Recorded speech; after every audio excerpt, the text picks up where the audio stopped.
Hello,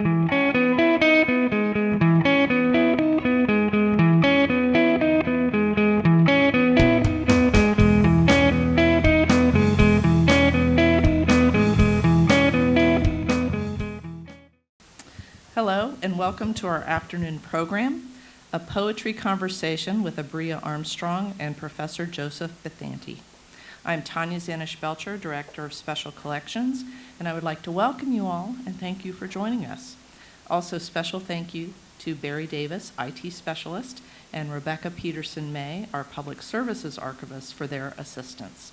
And special thanks to Professor Amy Catanzano with her suggested questions for our speakers.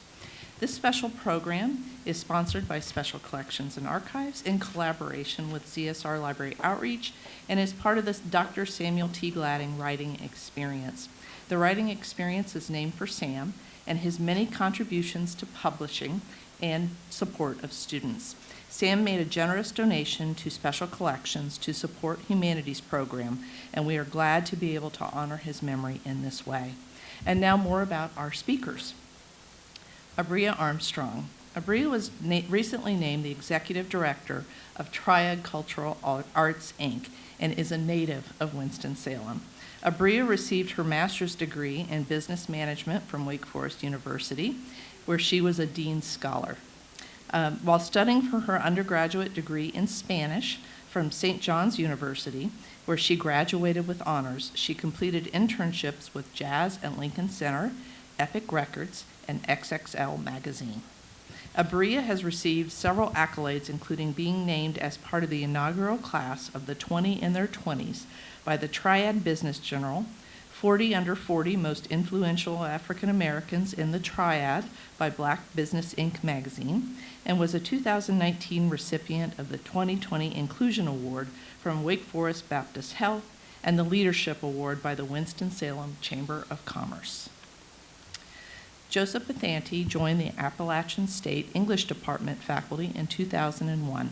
He is Professor of English and McFarland Family Distinguished Professor of Interdisciplinary Education.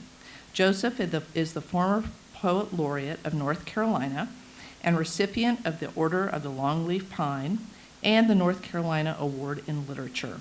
He is being named to the North Carolina Literary Hall of Fame this year. He has published numerous books of poetry, most recently Rising Meadow, Light at the Seam, and forthcoming The Act of Contrition, and he is co-editing the anthology of Black Mountain College Poetry, also forthcoming.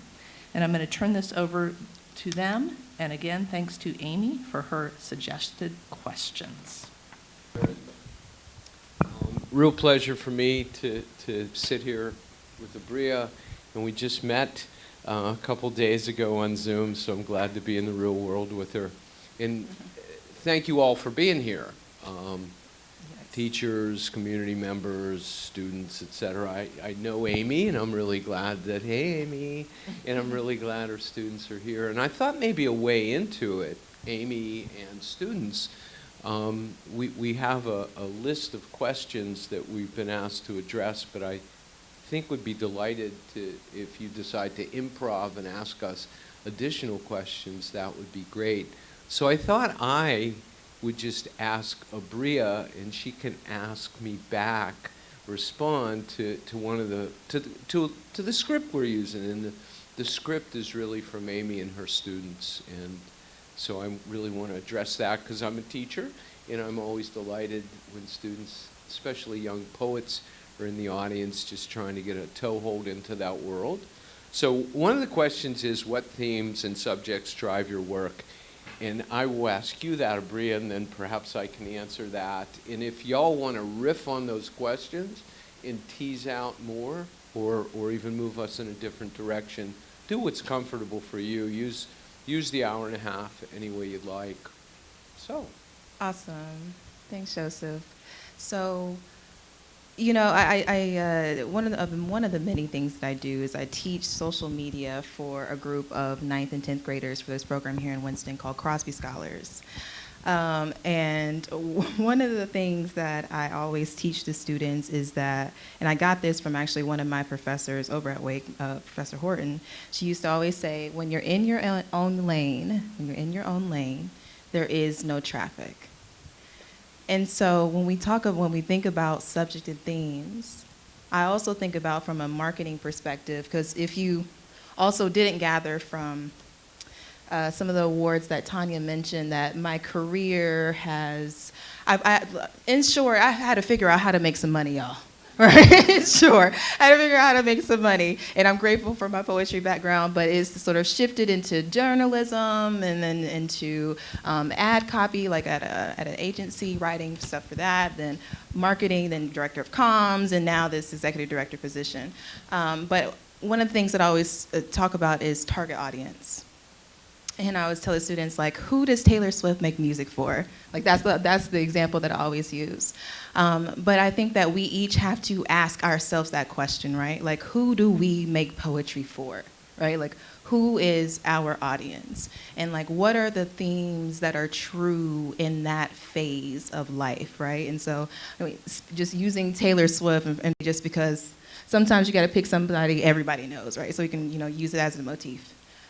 In the sense of, I always say, like, what does she talk about? Like, actually, like, in her music. Even if you don't know her, it's like, teenage angst, heartbreaks, prom, growing up, independence, transition, all the things that she recognizes that the people who listen to her music primarily, though I recognize Taylor Swift can be for anybody, right?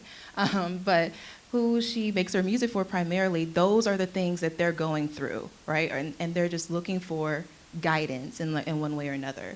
So I just encourage you to just think about what that is for you. And so for me, it's my experience as a Black woman, right? That lived experience.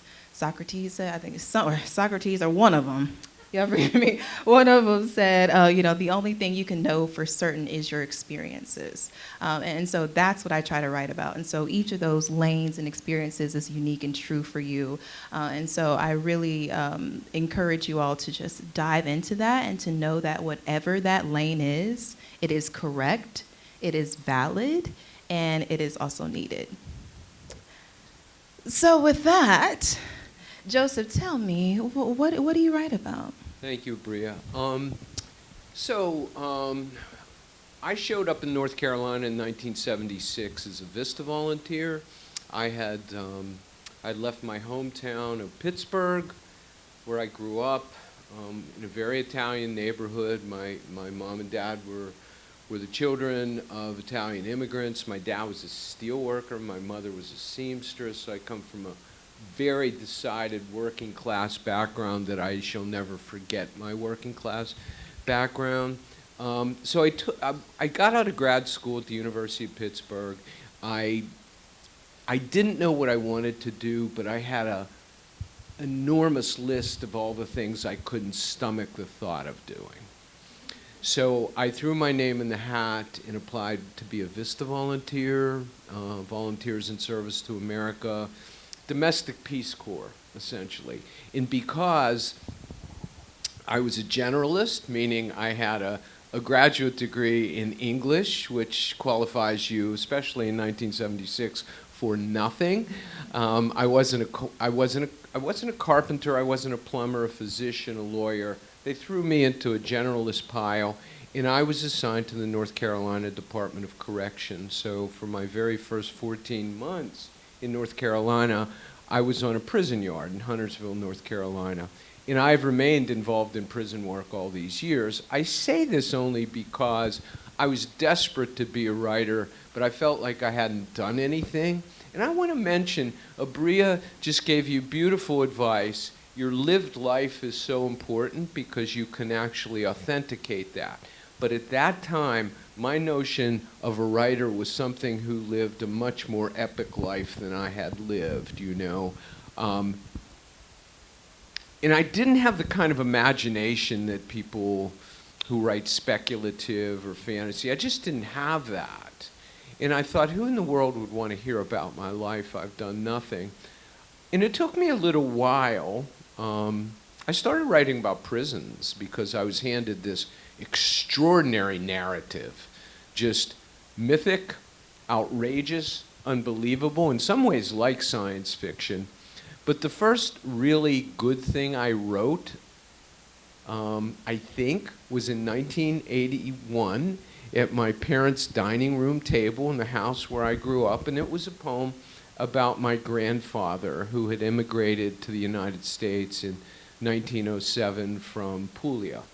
And I say that, and I won't go on and on and on. I'll say a few more things about what I write about, but that was the first poem that I thought was any good, and it probably was the first poem that was any good because it was authentic. I actually knew what I was talking about. I finally learned that you actually have to talk about very specific things rather than general things. Carolyn Forche says, don't write about your sensibilities, write with your sensibilities. So it takes a long time to figure that kind of thing out. So, you know, I've been around for a long time now in North Carolina, a state that is so congenial to writers. I still write about prisons. I write very much about my Italian-American background. I write about the environment. The two places I write a lot about are my hometown of Pittsburgh and North Carolina. I like to say that Pittsburgh's my beloved hometown, but North Carolina is my beloved home state. And new subjects are coming up for me just, you know, all the time. So think about your lived lives. Think about the things you can authenticate. Think about that dining room table in your parents' house, you know, your grandmother's kitchen. What it smelled like, what it felt like, the kinds of food you ate. So I've been kind of doing that a lot, but you can get very tired of yourself. So I'm trying to move in more experimental directions. And Joseph brought up something really interesting about when he talked about the dining room table of grandmas.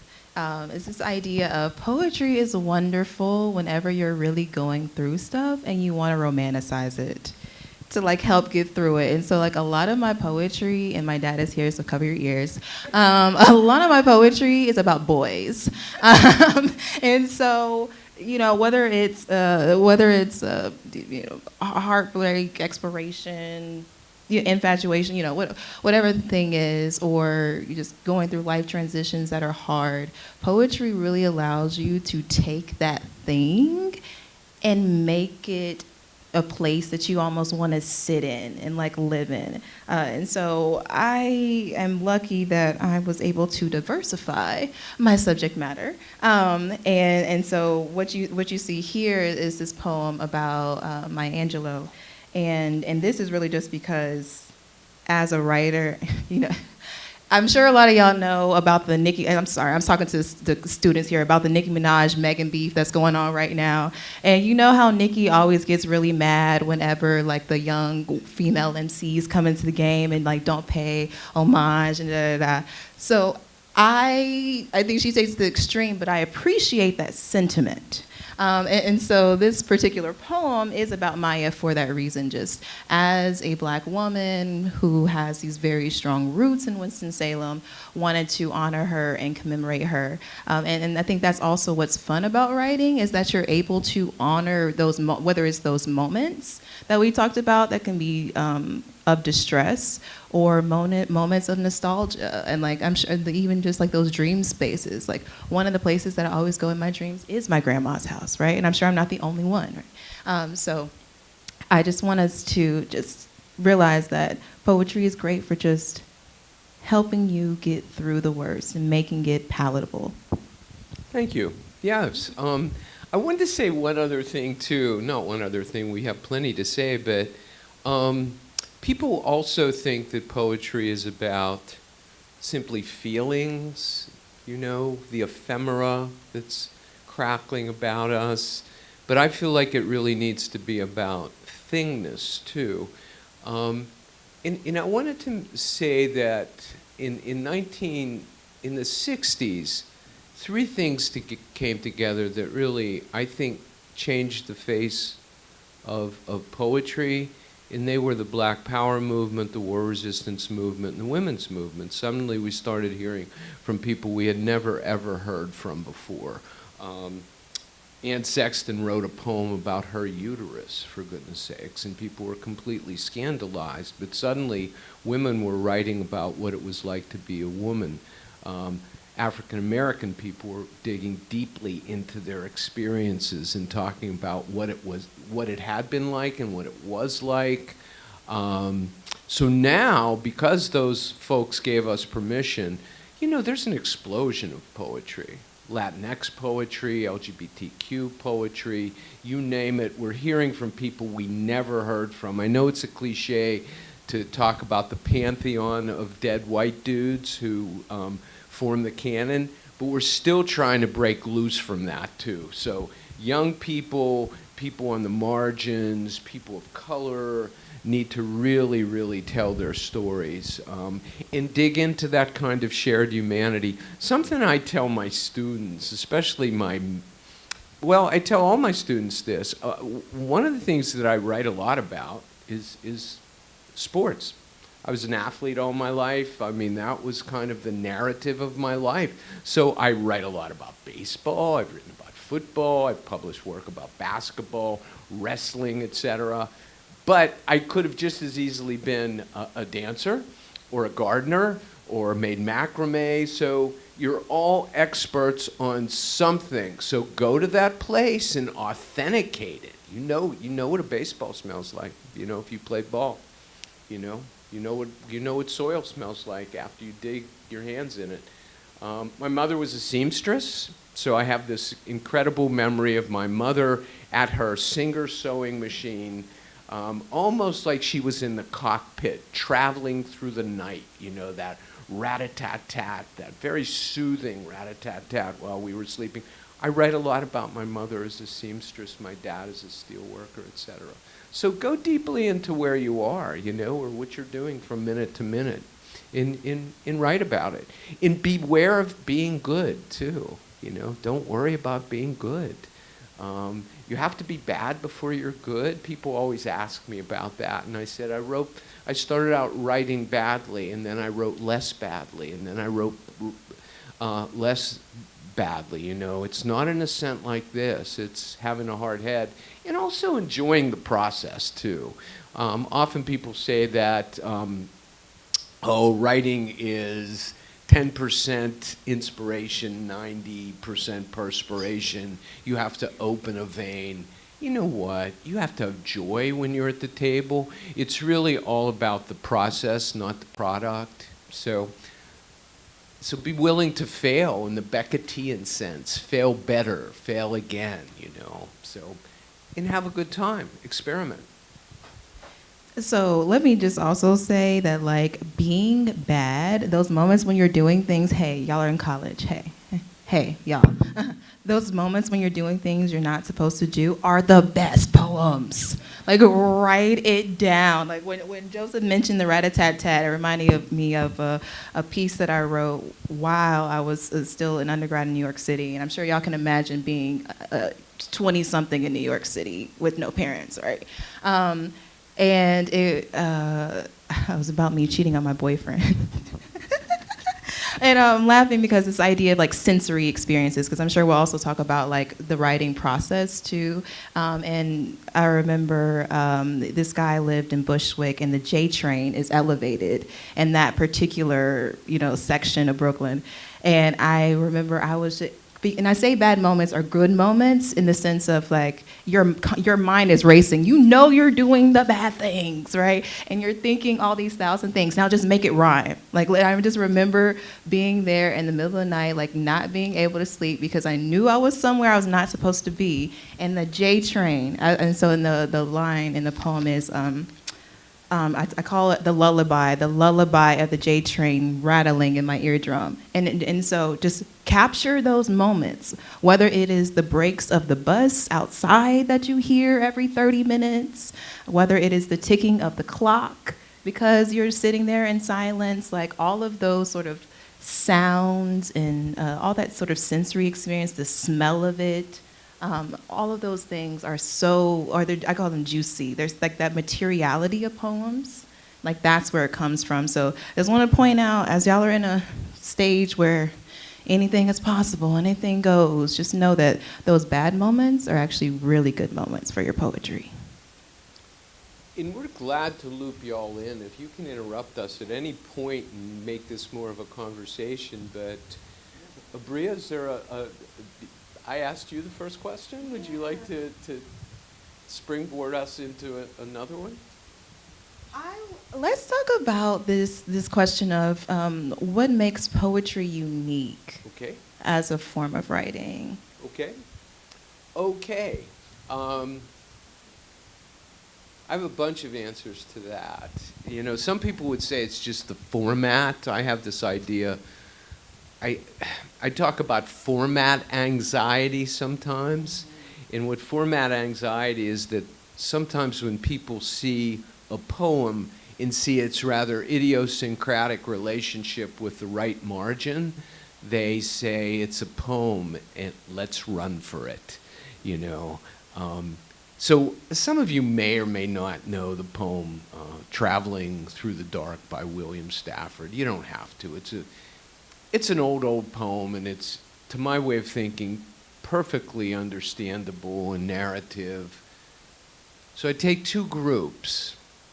In one, I hand them the poem, you know, with the line breaks, because poetry invests in line breaks.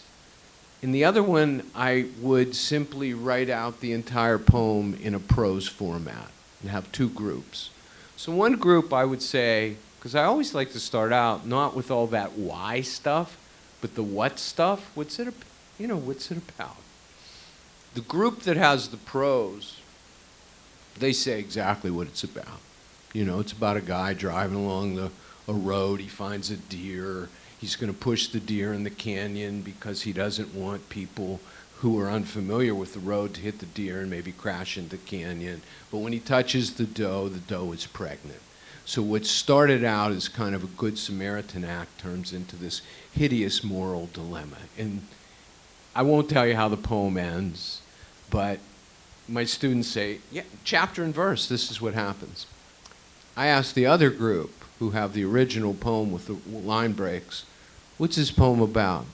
They're like, they won't make eye contact. You know how students are, you know. You ask them a question, if they don't want to answer it, man, those heads. So nobody knows what it's, same language, just one has a different format. So why do poems have that idiosyncratic relationship with the right margin? Well, rhythm, music, that's the line break, etc. So that makes poetry unique just in terms of format, but who cares about that? Because format, you can invent your own format. I mean, you have a whole page to mess around with. And unless you're a formal poet, whose woods these are, I think I know, his house is in the village, though my little horse must think, a queer stop without a farmhouse near. You hear the rhyme. But most contemporary poets don't make use of that kind of formal rhythmic convention. So I would say this to you: if you're freaked by the notion of formality in poems, formalism, in worrying terribly about rhyming and all that stuff, forget about it. Just forget about it. There's free verse. You don't have to rhyme. But for me, really, it's the compression of the language. Poets use language in ways that prose writers don't, although I think the best prose should also make use of that oral dimension. We have to hear stuff. It has to come off the page. My students who say they don't like poetry, I say, do you listen to music? And of course they listen to music.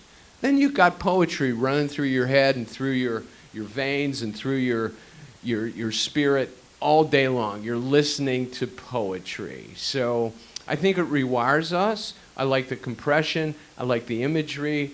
I like that it's a way of saying that we typically don't say in day-to-day conversation, you know.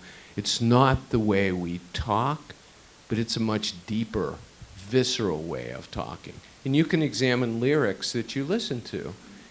They're not always conversational, but they're doing something that you can't quite figure out. And it has a bodily and an intellectual kind of heft that I don't think our day-to-day conversation and sometimes prose that we read has. And I can say more, but I don't need to prattle on. Yes, Abrea, how about you? I'm so glad you brought up music because that's exactly where my head went. So, in case y'all didn't know something about colored people, and I really can primarily speak for black people, there's nothing that we know how to do offbeat. We are the most on-beat rhythmic people that I know of. And so as I think about poetry, it is that rhythm, that cadence. And as Tanya mentioned in my bio, my first editorial internship was at XXL magazine, so interviewing a lot of, at least my favorite at the time, it's like 2013, time is passing. A lot of my favorite rappers at the time, interviewing them, going to concerts, doing the coverage. And what was so interesting was not only understanding them from a sort of lyrical standpoint, but also the coverage that I would do of said show or a review of said album. I found myself also finding that not necessarily the same rhythm, but a rhythm to match it. And so including in prose, I find myself also having that sort of rhythm. And I think it's in the same way that comedians, like shout out to Country Wade. I'm sure y'all seen the Club Shay Shay interview.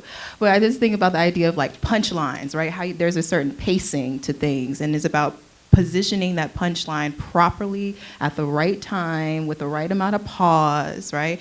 And so as we think about poetry, to me, anything that has that sort of strategic sense of timing and rhythm is poetic. But then also poetry has a physicality to it. So I think that the way people move through the world can be poetic as well. I'm so grateful for hip hop. I love hip hop. I love MCs. Let me be very clear and particular, because it really is like one of the most accessible forms of poetry. And so even when you think about, for some reason, I was trying to think of a good Frank Ocean example, but I couldn't. But even when we think about certain songs that have a resonance, I don't know if any of you all listen to a Canadian artist. Her name is Charlotte Day Wilson. But she has a song with Sid called Take Care of You, and the way that it's punctuated, and here's the key part, it goes, I'll take care of you if you want me to, I'm always ready. And this idea of that the previous line sort of ends and carries over to the next, which to me, I think about what that looks like on paper, and that is that relationship with the margin, that is poetry. So I feel like there was something else I wanted to say about it, but it'll come to me. Yeah, we'll come right back then. Yeah, I'm glad you mentioned, Abrea, physicality, because that's part of it. And part of that's pretty unquantifiable. Things happen to us sometimes when we hear certain things. Why? I don't know. But it happens in music all the time. But I want to mention, I think the very first poem that kind of did something to me, and it would have been, a couple. The first one was Annabel Lee by Edgar Allan Poe, if you know that. It was many and many a year ago in the kingdom by the sea that there lived a maiden whom you may know, and her name was Annabel Lee. And I can go on, but I won't. But it was at the end. It was, I might have been in 7th grade, a time when I would not have admitted I had feelings, but they were multiplying, actually. The end where it says, all the night tide I lay down by my bride, my darling, my life and my bride, and her tomb by the sounding sea, and her sepulcher down under the sea. I heard that, all the night tide I lay down by my bride.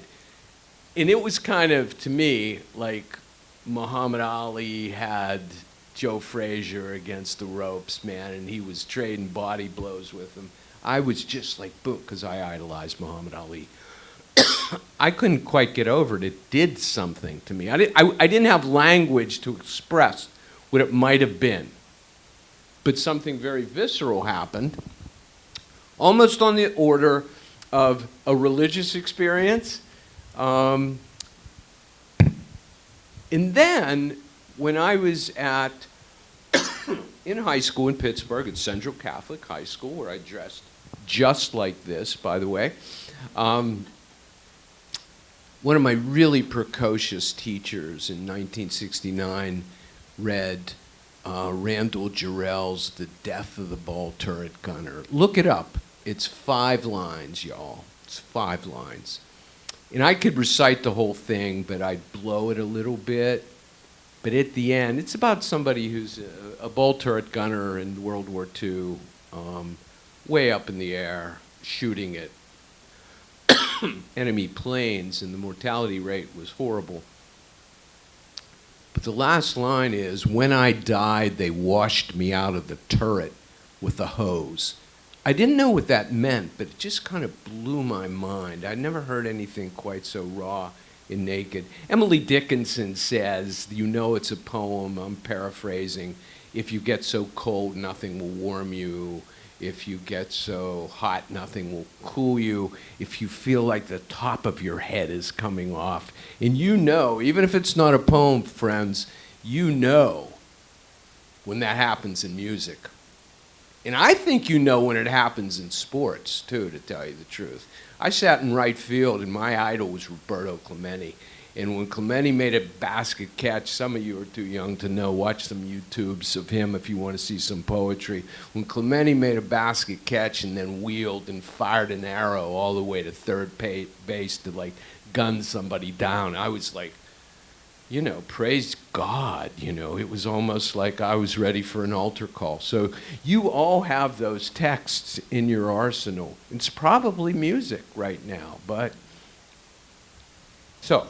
And the arsenal, what I find really interesting, because part of me is a scientist, so shout out to Professor Amy for her presentation yesterday, is this idea, I love how the brain is able to memorize poetry in a way that, you know, it struggles to memorize prose. And so it makes me also think that there's something sort of subconscious there, you know, almost primal. There's some, like the idea of the rhythm.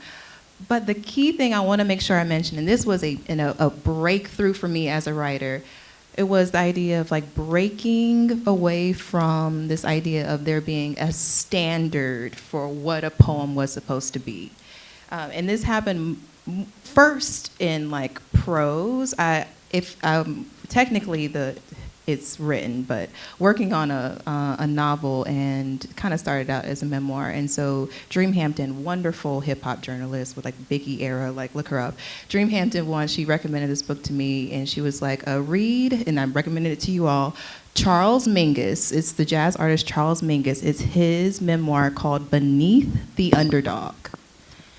Reading that memoir shattered my mind, not because the information was super novel, it was just the format.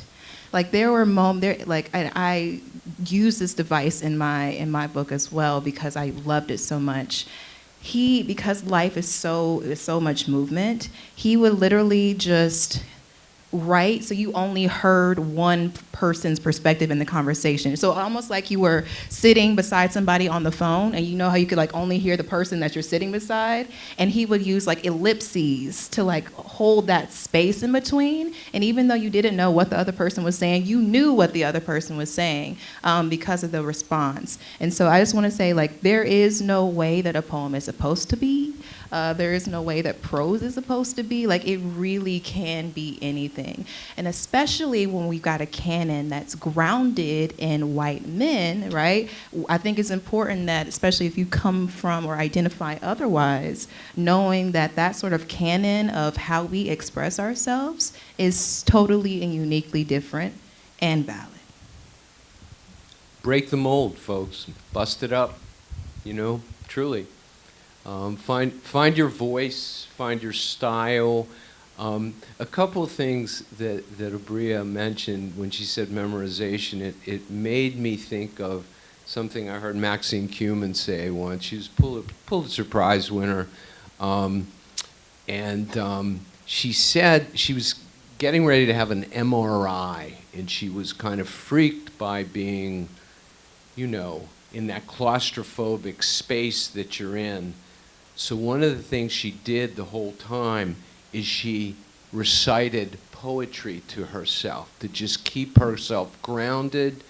And she mentioned that she always had her students memorize poetry, and they were always really bothered by that. But something that she said that still makes me laugh and has never been more au courant than right now is memorize everything so you have an internal library, so when they take your books away, and you know they're banning books like crazy all over the place, you have an internal library. So I like that a whole lot, that she said that. Abrea mentions hip-hop, spoken word, performance poetry. That stuff is so far out and mind-blowing, you know, and it's all about memorization. And it's also marrying performance, stand-up with music, in poetry, and it's a pretty exotic and interesting form that essentially your generation, or just the generation before you, invented. And everybody thought it was going to go away, too. You know, it's a fad, but it's here to stay. Yeah, I'm trying to think of... I got you. Yeah, you go I ahead. got you, Joseph. So I'm keeping going with the music theme. One of these questions here is like, how does one see the world as a poet? But also I'm going to connect it down to like, how does your poetry practice influence your day-to-day? And Joseph mentioned about, I think it was Maxine, about memorizing the poems. Okay, I don't know about anybody else, but like, in my car, I am like the best freestyler. Like I don't know about anybody else, but like in my head, I'm like top tier, top 5 dead or alive. Okay, in my car, and so I, as a poet, I find so much sort of art and poetry whenever I choose to see things. It's literally looking at that bottle of or glass of water. It's better when it's a bottle of liquor. If y'all don't know that, but the example works better when it's bottle of liquor. Of like, wow, this is poetic that it's this level of full or empty. You know, like what happened in that space? Or even I'll look at. Sorry, y'all saying I hang out a lot on Trade Street downtown. Maybe I'll see y'all there sometimes. But I'll look at ashtrays and I like see all the butts in ashtrays and I think about all the conversations, right? And all the phone numbers exchanged and all of the rejections and all of the, you know, things that people went through like during, you know, in the process of smoking the cigarettes, right? So you just have to like find the art in it because everything is rhythm. Even how those shower water hit your wall, like. There's so much rhythm in everything. So like that's how it really informs my life is like I'm able to like look at those mundane moments and like be more conscious of them in another way that sort of elevates, going back to like romanticizing the sort of everyday that allows me to elevate my experience. I think what happens once you get turned on to poetry, and I hope that's happening right now out there, is you become pretty obsessed with, at least early on, about writing about everything, you know. Anything can be a poem. It opens your eyes. It opens your ears, too. You begin to really study the way the world sounds and the way people talk. And you're all wired for a particular kind of rhythm yourself. So write the kinds of things that you like. And the other thing that we all have to do, whether you're an athlete or a poet, you have to mimic somebody first until you find your own voice. You know, how many little boys and girls decide they wanted to play basketball because they saw Michael Jordan do like phenomenal things? I want to do that, right? Heck yeah, I want to be that. So you try it. You might not get to that apex, but you find your own range, you know? And the enjoyment is no less whether you're Michael Jordan or whether you're a couple kids playing one-on-one just, you know, downtown somewhere. So the other thing is, I mean, I mentioned it earlier, this idea of failing. Don't worry about that. Don't try to be good, especially if you're young. A lot of you are such young people. You don't have to be good right now, you know? It's something you mature into. The advice I give to people who want to be writers is don't quit. The people that quit never get to be writers, you know. The people that take the advice of so-called experts like me, I always err on the side of being very, very, very tolerant, simply because I don't know when a young person will take fire. Is it in 2 weeks? Is it in 3 weeks? Is it in 6 years? I'm not going to be that person that discourages some young man or woman who wants to be a poet now when they're 18 or 21 because they're not good enough, whatever that even means. So stick with it. You're going to have to spit in the eye of a lot of people who are going to tell you can't do things. But if you hang tough and you keep writing, and if you would write no matter what, then I think you really will succeed. Although I should mention poets don't make tons of money. Thank you, Joseph. I was waiting for him to make his beautiful point about encouraging you all to be full-time artists, and get comfortable in that space of whatever your thing is. But here we go. Here's the millennial take on this. You just have to figure out how to monetize your passion. And so this is exactly why I have a master's from the School of Business. Shout out to Farrell Hall. The most beautiful building on campus. Sorry, library. Shout out to Farrell Hall, because in there, and I'm sure elsewhere as well, you learn, okay, this is what the game is. This is what what corporate, business, nonprofit, etc., entrepreneurial world needs. And okay, I know that I'm good at this thing, right, which is writing. And for me, I went into the School of Business knowing that I was a writer and was going to come out as a writer with a job, right? And I wasn't going to go to the KPMG recruiting events. I know for some of y'all, it's really tempting to go to these consulting, interview, informational stuff. I know it's really tempting to shift careers, but there is space for you to be creative. Don't give up on it.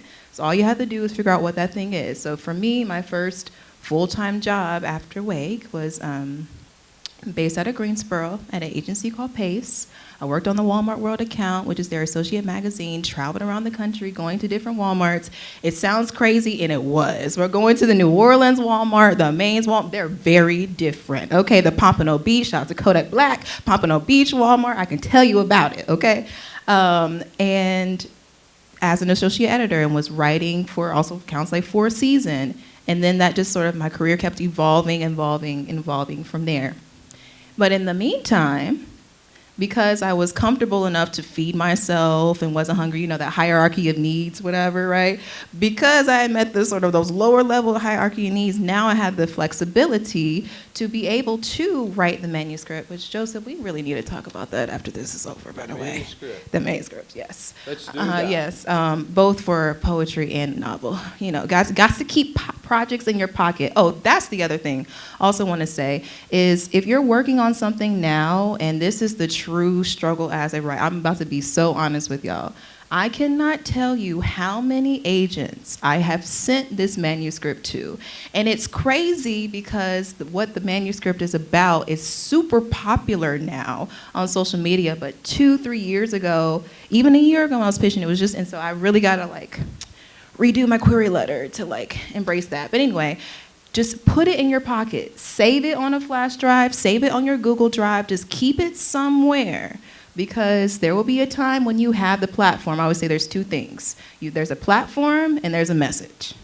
So when the time comes and you have that platform through whatever means, you then have that message ready to be served up. And the School of Business here, we love products because you can just sell them. They're not services. You don't have to sit there each time and do the work. We love products, okay? You got to come on. That's the next level. And shout out to Rob Deerdeck for teaching me about this. You want to learn how to transform your creative skills into an empire? Prime example. How are you a skateboarder? Now you've got syndicated TV show. What? This is crazy. But the idea of commoditizing, that's what it comes down to, is commoditizing the product. Because he started Ridiculousness because he saw America's Home Videos and the value of when things could go into syndication. And so I was like, okay, so I need to figure out a way to not have to do everything. Like, meaning, like, be involved. Because when I write social media posts, I have to sit there and think and use creative energy and time to do that. How do I not just monetize my passion? The next level is to commoditize it. And so I just want you all to just keep that project in your pocket. So even if, an agent doesn't pick it up in 1 to 2 to 3 to 5 years, whenever the time comes, like, you have it ready. So don't be discouraged. It's tough. Just keep your full-time job and keep writing at night. Yeah, here's some encouragement for you poets. You don't have to worry about ever having an agent because they won't have any truck with you.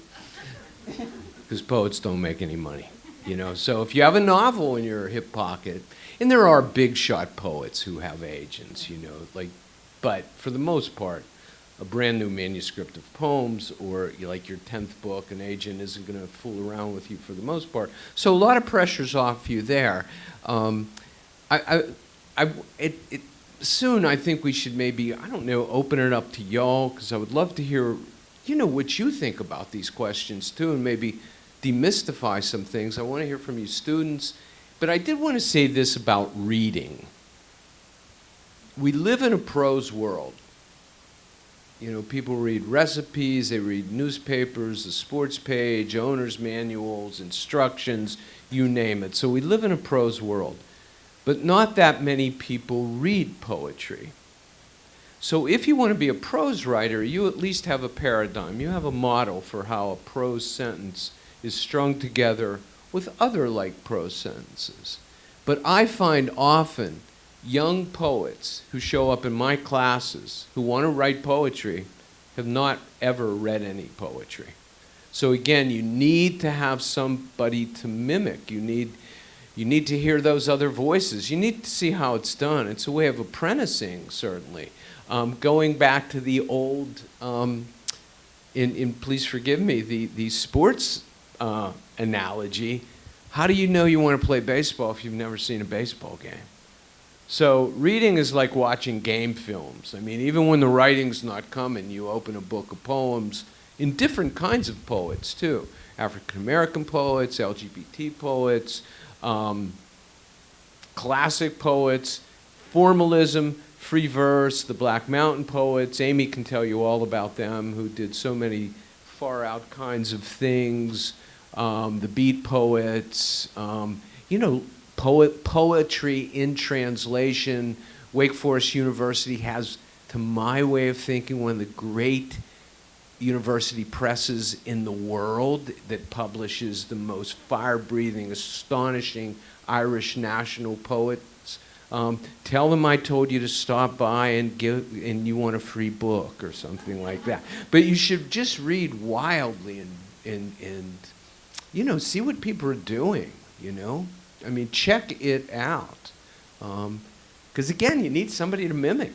You need something to mimic. You'll find your own voice through that mimicry. That's how we do everything. Somebody teaches us everything, whether it's cooking or gardening or laying brick. And then we develop our own style in our voice. Do y'all have anything would you like?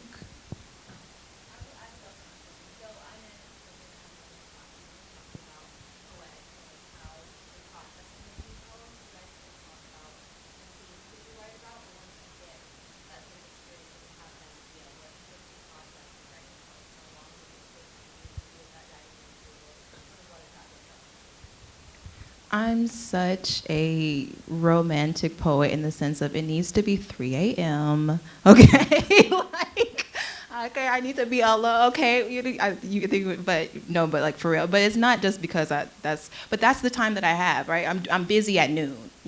doing work, right? So 3 a.m. is just when, it could be 11 p.m. Like, I'm an old lady. I'd be going to sleep at 9. I went to sleep at 9:30 last night. I'm gonna be real.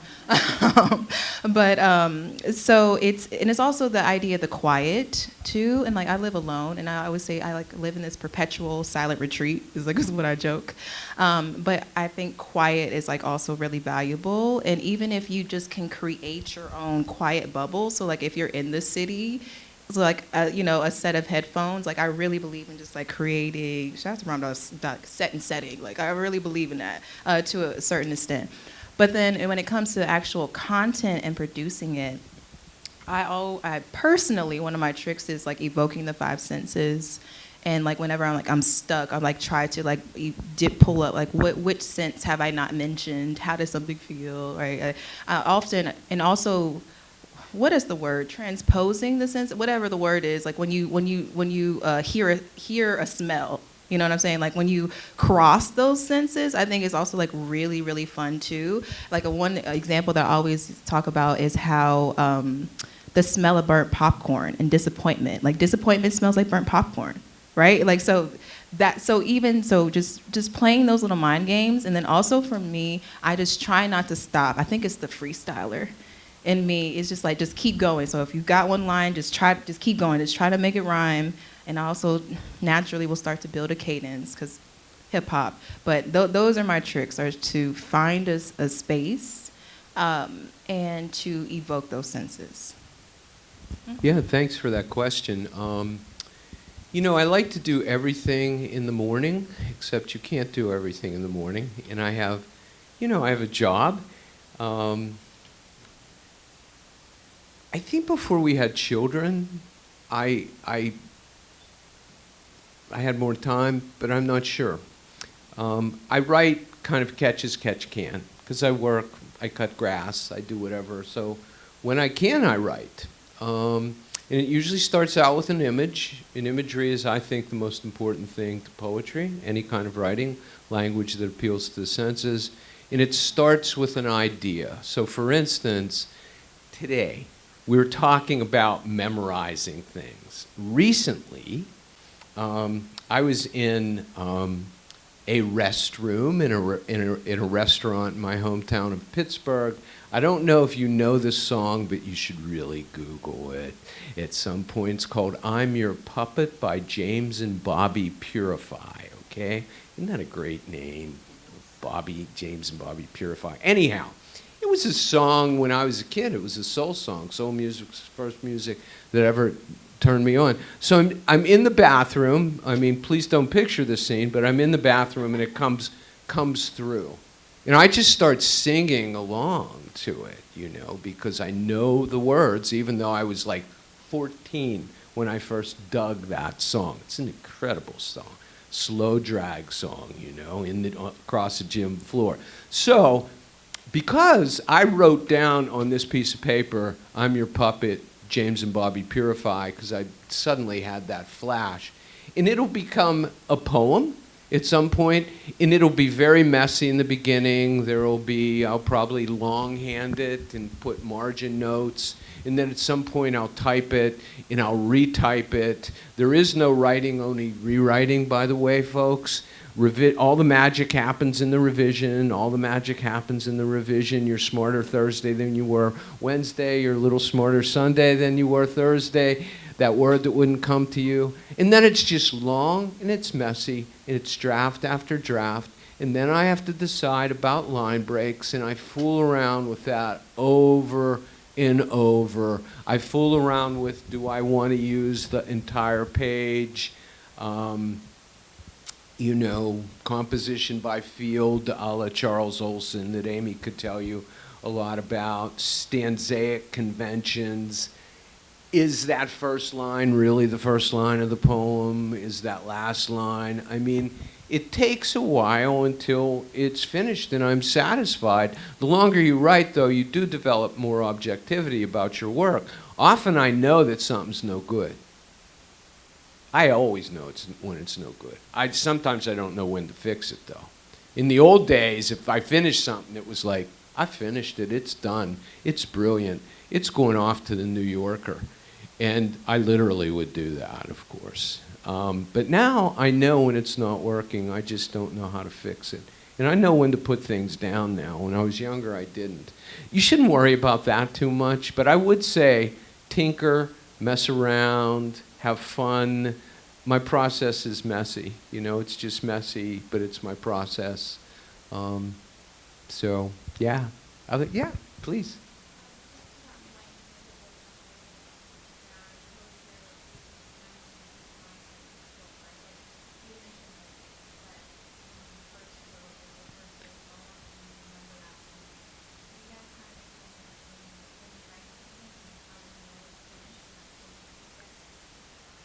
So first, I just want to say Joseph is the poet laureate. So listen to him, okay? Listen to him. Former. You know what I'm saying? About to be inducted into the Writer Hall of Fame. Listen to him, all right? I'm just a girl with a career, okay? So it's funny is when you're saying like revisions. I actually don't think I do that many edits. Like, as I'm sitting here with you all, I really think these are like captured freestyles. Like I really do. Like I'm like, and especially because a lot of them I would write on the go, on the train, and like, but not with my phone, just like in my head. And I think it was just, I didn't have space in there to do all of this. Maybe this could be this. It had to fit in a certain way so that my brain couldn't remember it. And so it was over when it was done, right? In the sense of once I always like a line at the end. I don't know if you all know what I mean by that. So I'll even use Legacy from Maya as an example of that. Before the cage bird knew of Kingdom Come, you chose to sing. Only the moon could rival your hips' power with every graceful swing. Hues of almond as radiant as a candle's wick. To love myself as is, you taught me this. Imbibing your words of encouragement with every empowering sip. A woman of her words, you have more than earned your eternal bliss. So thank you for that. But I just use that example to say, like, I always like to, like, there to be, like, a sort of, like, takeaway. And again, this is why I mention, like, stage performers, because they're also, like, really, really good at that, right? Like, you know, if you're on American Idol and you want to win, like, you hit that high note at the end, right? And you carry them out. So if you don't know where to stop, just write a line like that and let that be the end. But if you also want to keep writing, honor that, right? And until you've come to a point, and then just like let that be enough. And this is why I say like there's no right or wrong. Like I even think of Frank Ocean. I think it's because I heard Nights on the way over here. But what I love about artists, especially now, is this idea of like they will just stop. You also think about Travis Scott and Drake Sicko Mode. Like they will just stop a beat right in like the middle of a song and switch it up. And like that's okay. It's okay to just stop. Right, at the same time, and like create something new or something different or something tangential from the experience. Kendrick's also like really great at that too, as well, especially with his use of voices. Talk about poetry. We'll talk about y'all understand why he won a Pulitzer. Like talk about poetry, but I want to make sure I mention when I was in college, the career track of science communicator wasn't quite a thing. And I was like watching something on PBS yesterday, and her title, she came on, it's like science communicator. And I'm like, had I known that was like an option, I 100% would have done that. And so I'm sort of skipping around to like answer some of these questions, but and tying things together. But back to also the science connection, Carl Sagan's Cosmos. Neil deGrasse Tyson revived it, and shout out to Neil. But in the original version, his partner Ann Druyan is a writer and carried on that legacy for a long time after he passed away. But Carl Sagan in one of the openings of Cosmos says like the most beautiful couple of lines. And I'm bringing this up because it's the idea that like poetry is like in every moment. And so he's like he's at Oxford, or no, he's in Cambridge, my bad. He's at Cambridge and he's like in this kitchen cutting up apples. And this is how he starts the episode. He says, "In order to bake an apple pie from scratch, you must first invent the universe. I said, oh my God. Like, wow, that's so powerful. And so just the idea that there's such poetry in just like all these like little moments and things. And so just understand that even if your title on LinkedIn isn't full-time poet, career poet, know that whether you are a science communicator or any sort of storyteller, or you work in marketing, or you know what I'm saying, all of those things are still places and spaces for that poetry to be true. So also captions on Instagram and stuff like that, poetry, okay? Pairing that image with that right Megan Thee Stallion song lyric, magnifique. So just know that it's okay to stop, but it's also good to just find a way to universal, or globally, I guess is a better term, to globally wrap things up. The beats, I'm thinking of Ginsberg, Kerouac, Gregory Corso, Anne Waldman, but I'm thinking mainly Ginsberg. They said first thought, best thought.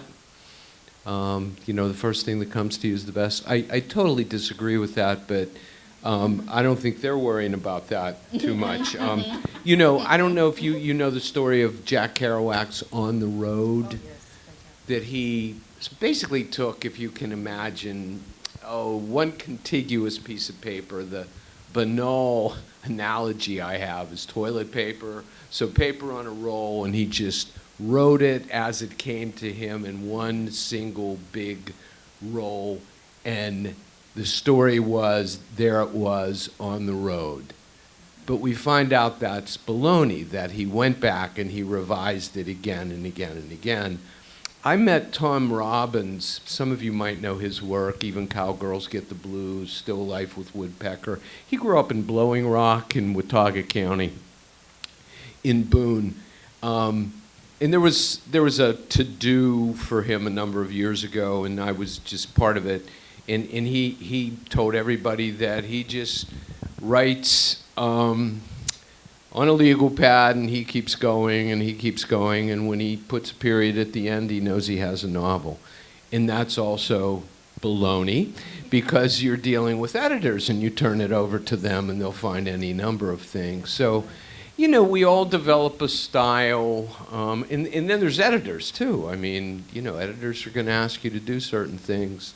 I would go back just quickly. I wanted to mention, too, we talked about people's personal styles of writing. I have two boys, two kids, and they were born sort of close at the same time.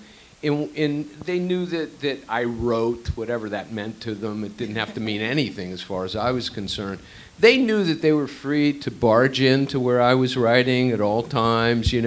I answer the phone when I write. I do a lot of other things. Archie Ammons, a big name here at Wake Forest University, and who taught for years and years at Cornell, said that he always wrote when the weather in Ithaca permitted, with all the windows open, so he could hear the birds, and he could hear the traffic, and he could hear all those things that he sometimes, because he's a poet for the ear, real oral sonic integrity, he wanted those things to somehow influence him too.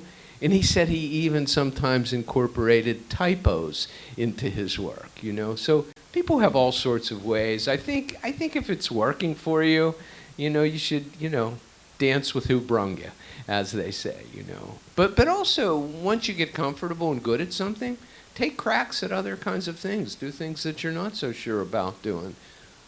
Yeah, maybe other questions from y'all? Yes, let's hear it. Go Deeks, love your outfit. Just wondering, to what extent do you guys consider audience underwriting in your course when you have a first experience? I guess also, especially like when we're being topics that we were talking about a little bit in the beginning, and has that process kind of evolved through the past month? I love making white people uncomfortable. If you couldn't tell, that's one of my favorite things. So when it comes to like writing an audience, so I think you should write it as if no one is going to hear, right? But also write it as if you want everyone to hear it, right? So stay true to your experiences. And Joseph mentioned typos. I want to encourage anybody that uses any type of ebonics or any type of vernacular, build that into your writing. Like when I realized, so something, the way that a language is defined to be a language is if it can be used improperly. And we all know that you can misplace words in ebonics and it don't work. It doesn't. You done did your hair. Like that, no, that's not how it works, right? So, so just remember that, I just want to acknowledge that ebonics is a valid language and build that in. So because whenever I'm writing, the computer really wants to correct me whenever I'm like show instead of sure. But I'm like, no, this I know what I'm saying. I know this word to be true. So that's what I'll say about audience. It's just write it for you, but also write it for others. And this I think is a great example of that. Like I wrote it for me, but I really like wrote it for her, right? And to inspire others to hear. So because at the end of the day, it's all about the impact that you want to make. And so I think that's the sort of even higher level and purpose that you have to factor any of your creative work into. Is just like who and what is the impact that I want my work to have. Yeah, words matter. Use your language, folks. Use your language. Because sometimes, especially with poetry, people put on the mantle of the poet are terribly verbose and thick and inscrutable just because they feel like poetry has to use language. It's maybe more profound than conversational speech, so conversational speech is important. Use your language, and don't be afraid of your audience either. It's yours, and then it gets turned over to them, and what happens after that, you hope they love it, but maybe they won't. I don't mean this in a flippant way. I don't consider my audience, I consider them. I love you. I would try and save you if the building caught on fire. But I don't think like, will they like this? So I never think that. I'm not trying to offend people, but I'm using my language, and I write about political things. Often, I write about prison all the time. I know that people are not going to agree with me, so don't worry about that. And again, if you're a poet, don't worry. Nobody's ever going to read your work, so you're as safe as can be. There was some more. Yeah, man, you had a question. Mm-hmm. That was sort of my question. I was wondering what your thoughts were on like creating, as you said at the beginning, listening to like learning about your audience and your intent with what you write, and what are your opinions about projection?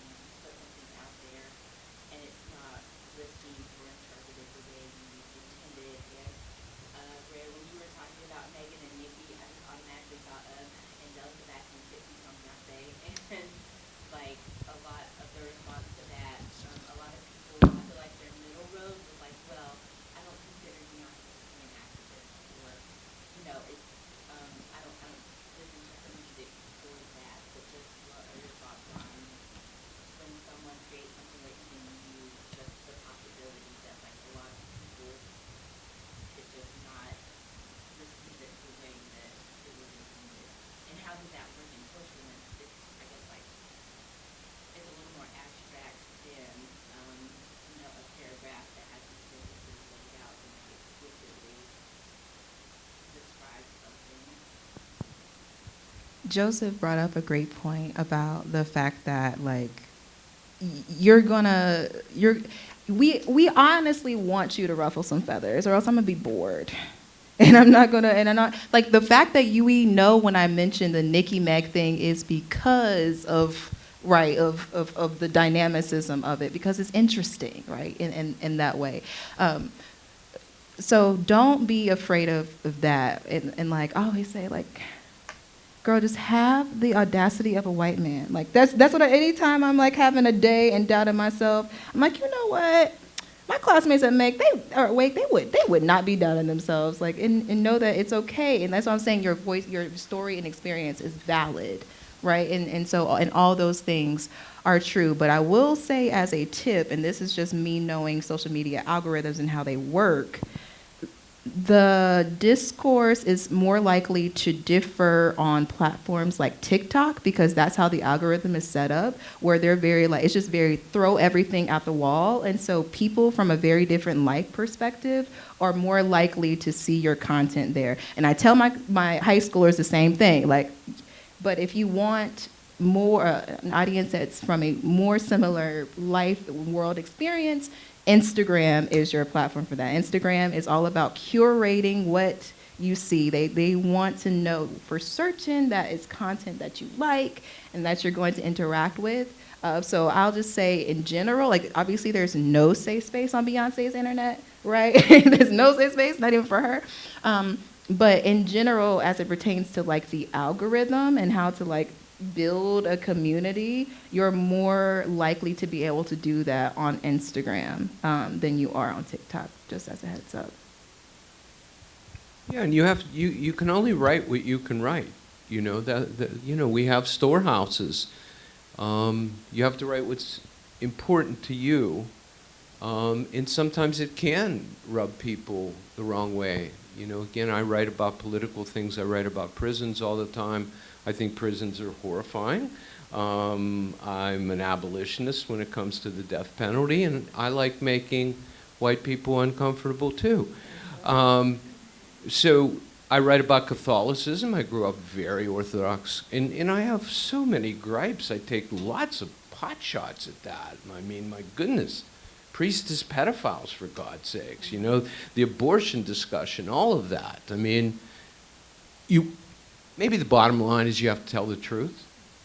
Don't lie. I mean, I can still lie in my real life, but I never lie in my writing. It affords me that. And, you know, I don't write as a defense mechanism. I don't write to be vicious, but I have subject matter, and if I'm going to write about it, I write about it.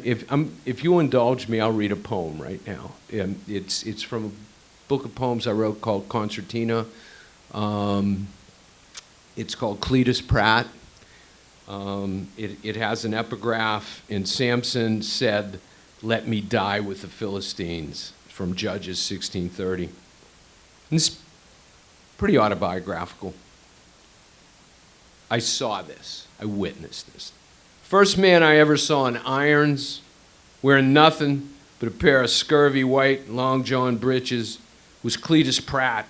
2 guards casually gripping his upper arms, escorting him back to the population after 2 weeks in single cell, same as the whole, officially termed administrative segregation. They had shaved his head. He looked like Karl Marx. He looked like the Wrath of Nazareth. His big, black, beautiful beard was nappy and clotted with what looked like lint, but he had gone gray in the hole and fat with outrage, eating Thorazine and saltpeter. He'd never fooled around with weights, had had a chiseled, impossibly perfect onyx body, were now pounded a gut in 2 silver dugs, hobbled by a short span of chain and 2 shackles, another chain circling his waist to which his hands were buckled. He couldn't quite keep up, though the guards weren't hurrying him. Sweating and winded, he bobbed and minced like a dazed fighter, too exhausted to lift his heavy hands to protect himself, to ask for mercy, to just go down.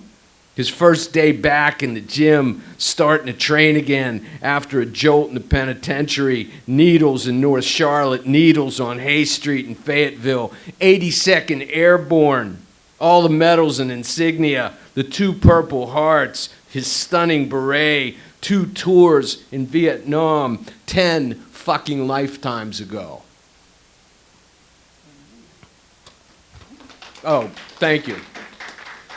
And I say that, and I know there's an expletive in it. I don't throw those around, but that's what kind of lifetimes it was, 10 fucking lifetimes ago for this guy who comes out of the hole, an old man after going in a young man, and just because of some minor infraction. So that gets my attention. I've been an activist poet too, an activist writer. And there's plenty in the state, and there's plenty all over the country. In my literary godfather, Ron Bays from St. Andrew's Presbyterian College, said the mere act of writing a poem is a political act. And I think it is every time you open your mouth, y'all. So, fight the power. And my daddy is a graduate of St. Andrews, actually. Are By you? the way, Daddy, are you taking photos? No kidding. Okay, good. I Okay. can't wait to talk to you. Did you would have had to have known Ron. Wow. See, there you go. I don't know what they say. But before I forget, I just want to say, because I was just sitting, maybe it's because it's like trauma block. I was like blocked and suppressed it. But a lot of my success came because I wasn't afraid to speak up. So I don't know if you noticed the timeline that Tanya said when my awards started coming in, but the first one was the Chamber Award. That was 2019. And then they really started rolling in 2020. And I think we can kind of remember what happened in 2020, especially from a diversity, especially from a marketing diversity perspective. So when I tell you that my then boss, and when I left, he was like, one day I'm gonna be working for her. And I thought to myself, I would never hire you. But anyway, never.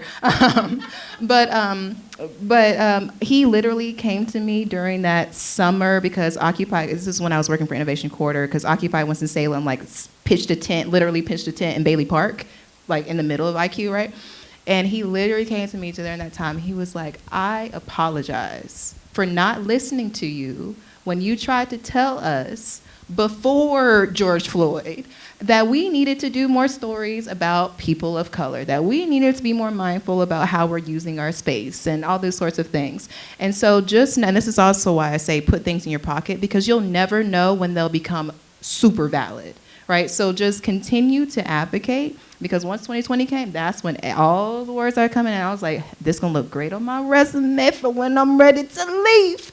And it did. And I literally left there and became a director of communications, from senior coordinator to director of communications. And it was all because I wasn't afraid to speak up. So just know that bit of courage, that I'm not a big 1800s like white male follower or whatever when it comes to writing, but Emerson, in Self-Reliance, he said, trust thyself. God does not want his work done by cowards. And so, that is what I always, try to remember. Is, God does not want his work done by cowards, right? And so I just carry that sense of, audacity and boldness with you, that the mission that you were put on this, and I'm a probably faithful woman, but the mission that you were put on this earth to fulfill and to serve can manifest in various ways, and you just have to stay true to that purpose. Because it's going to suck. There's going to be some dark forests. I'm going to tell you that, too. There's going to be some dark, for those people who want to be honest. At all times, there's going to be some times when you are alone in your honesty, and you just have to trust that, time will serve justice in a lot of cases. So be bold. I believe in you. Thank you. You're welcome. One more question. Yeah.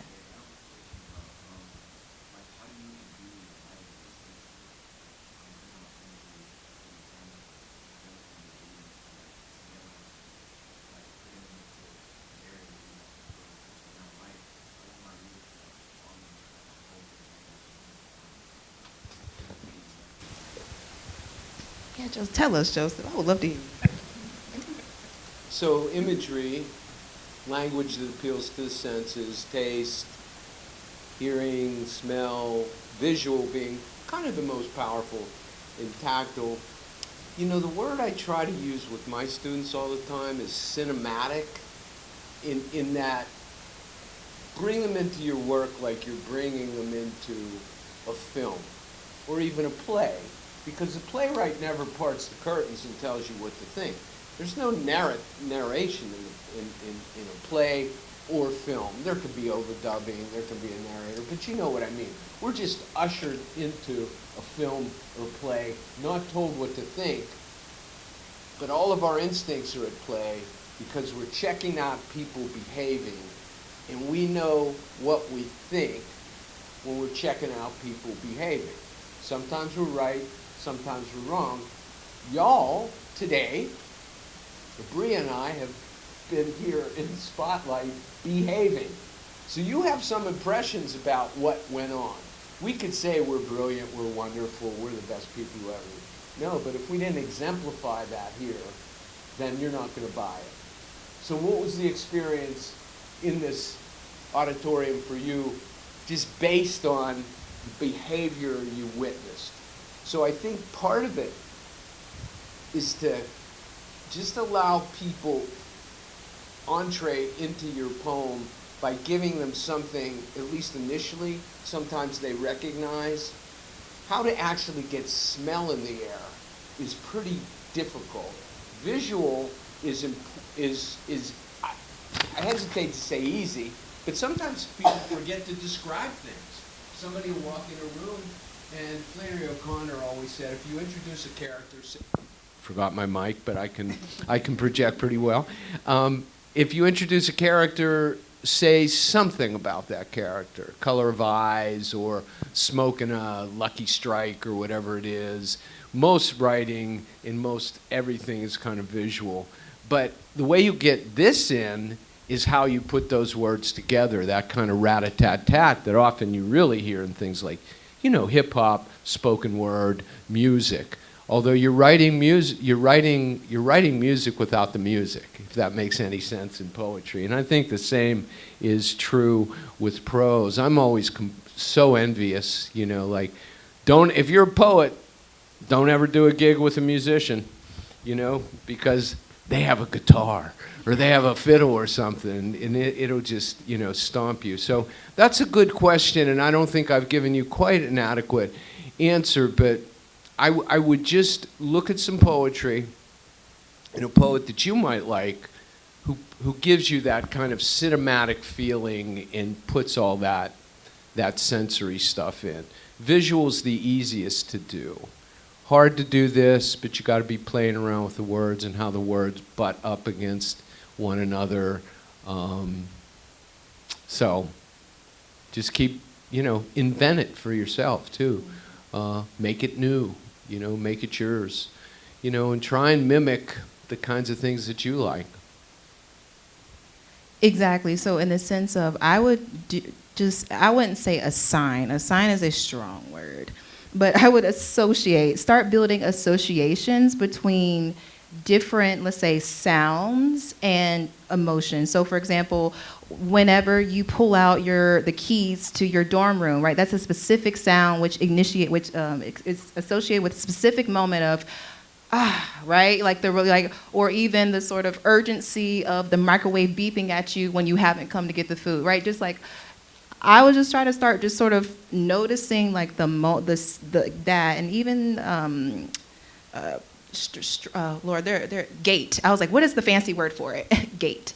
Even just like the way that people like walk. When you're in your house, I know that you know who it is based on the sound of them walking down the hallway, right? Exactly. And so just recognize and understand it, or even like, I think about like car exhaust or like gas fumes. Like the idea of like, or think about, I say car exhaust in particular, maybe it's you're associating it with like going somewhere in the wintertime, early in the morning, right? Like or even coffee is like an easy one, right? So I think you can just start just sort of noticing each of those things. And that's what I think it ties back to one of the main questions of like poetry in life, is that like, it's about taking account of those different things and like actually chronicling it, and that's how you start to build those associations. But just go through your 5 senses and just go through your poem, almost like a checklist to say, did I make them hear something? Did I make them taste something? I would say like the popcorn, the taste of disappointment, burnt popcorn, right? Like,